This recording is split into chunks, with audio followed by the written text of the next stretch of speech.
Season 4 of Cobra Kai has been released, and in 1 week, it's dominated the global charts. Today, I'll give you my initial thoughts on this huge season and what I'll be covering in the future. I'm Ken Cole, and if you're a fan of Cobra Kai, you've come to the right place. There's so much more to come, covering Cobra Kai Season 4 and beyond, so be sure to subscribe to my channel so you don't miss any new content. First, I want to say thank you to everyone who's been watching my videos over the past year. It was 1 year ago that I released Why Terry Silver Rocks, and it's been so much fun ever since. It's been a great time making these videos and getting to know all of you, and I'm just glad that the whole world has now witnessed the amazing return of Terry Silver. And if you've just finished watching Terry Silver in Season 4 and wondering if he might be connected to Tom Cole, Daniel LaRusso's auto dealer rival, check out Cobra Cole, my new comedy that features me and David Shatraw, who plays Tom Cole on Cobra Kai. If you like Cobra Kai, you won't want to miss Cobra Cole, and you can watch it right now. So today I want to talk about my initial thoughts after seeing Season 4. Hopefully most of you have seen the season by now, or at least the first part of the season. So be warned, this video will have some light spoilers. In the coming days, I'll be doing separate recap videos for every episode with my own thoughts sprinkled in. And then I'll release a full Season 4 review. Along the way, I might release some other videos. And of course, if there's something special you want to see, let me know in the comments. Okay, what did I like, and is there anything I didn't like? Cobra Kai Season 4 released December 31st with a bang and shot to #1 globally for Netflix shows. It currently holds 100% on the tomato meter, and it's very easy to see why. Season 4 continues right where Season 3 left off, and we get to see who is on the other end of that phone call. As we suspected, it was Terry Silver. The first episode opens with Terry Silver's beachside house, and we first see him from the back with long hair and a robe playing classical piano, looking like Beethoven or Mozart. This was a huge moment for me, and it sent me through the roof. I'm a huge Terry Silver fan, if you couldn't tell. But I imagine a lot of first-time viewers may not have known anything about Terry Silver, and I bet they went for a wild ride this season. From that very first scene, Season 4 is very engaging, briskly paced television. A good portion of the early season focuses on the dojos trying to prepare for the All Valley tournament, with Johnny and Daniel working through some tension, leading to some of my favorite scenes this season, with them training each other in their styles, growing their skills, and deepening their understanding of each other.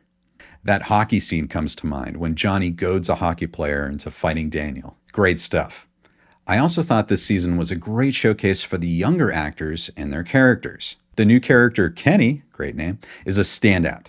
Dallas Dupree Young does a great job of creating a fun and sympathetic character, actually the brother of Sean Payne, who Robbie knows from Juvie in Season 3.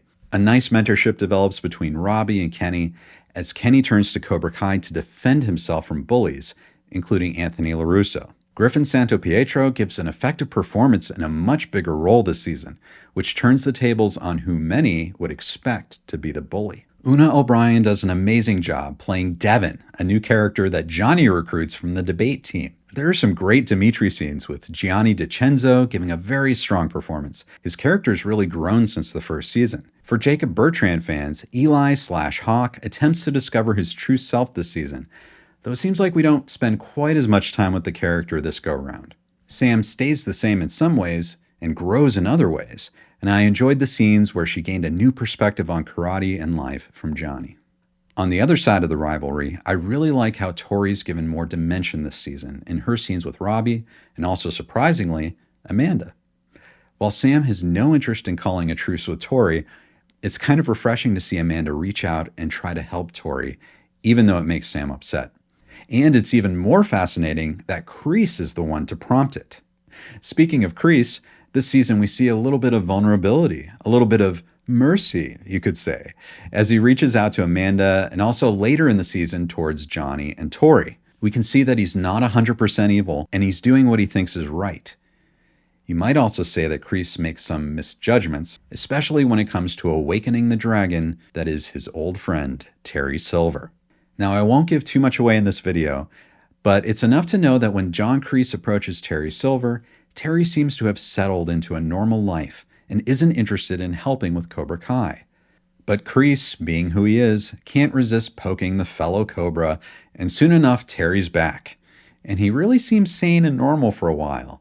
A good teacher that has a friendly rivalry with Kreese, though the situation gets more complicated as we get towards the All Valley tournament.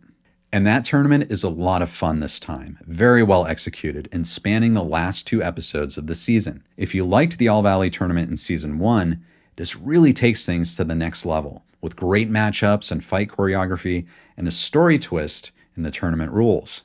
While all the actors do a great job here, I have to really highlight the performance of Ian Griffith as Terry Silver.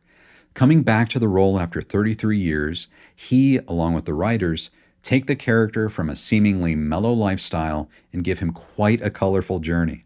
Ian Griffith adds so much nuance to every line he says. You find yourself sympathizing, respecting, suspecting, and fearing him, sometimes all at the same time. I think he should be in the conversation for an Emmy nomination this year. There really isn't another performance like it on television right now. And again, all of the actors do a great job, so I wouldn't be surprised to see Emmy nods for other actors. Xolo Mariduena is fantastic as Miguel and has some emotionally powerful scenes this season. Macchio is great, and of course I agree that William Zabka is long overdue for an Emmy nod for his performance as Gianni. This season in particular, I noticed tons of Easter eggs and references to the Karate Kid movies and others, like the Rocky series. So there might be a record number of callback lines and moments this season. Definitely look out for those as you watch season 4. This is the first season produced by Netflix, and the production quality continues the high bar set by the first 3 seasons, though it does seem to have a little more polish this season. Certain scenes, such as the All Valley tournament, seem to be at the next level. Really great music, both classic song choice and original score. And I want to give a special mention to the stunt work. The fight scenes are all very well choreographed and shot, including an interesting fight or attempt to avoid a fight at the prom. Also, there are a lot of fun surprises with unexpected characters and cameos popping up. So with all this high praise, is there anything I didn't like? Well, from a high-level perspective, Cobra Kai as a series has so many interesting characters that have such rich backgrounds and lore.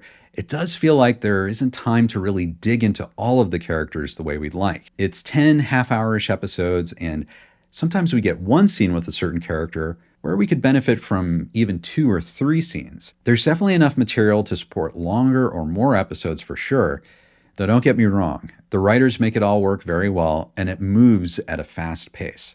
At the end of the day, it's always a good thing to leave the audience wanting more. And speaking of, I'm excited to see what happens in season 5, which is already finished filming.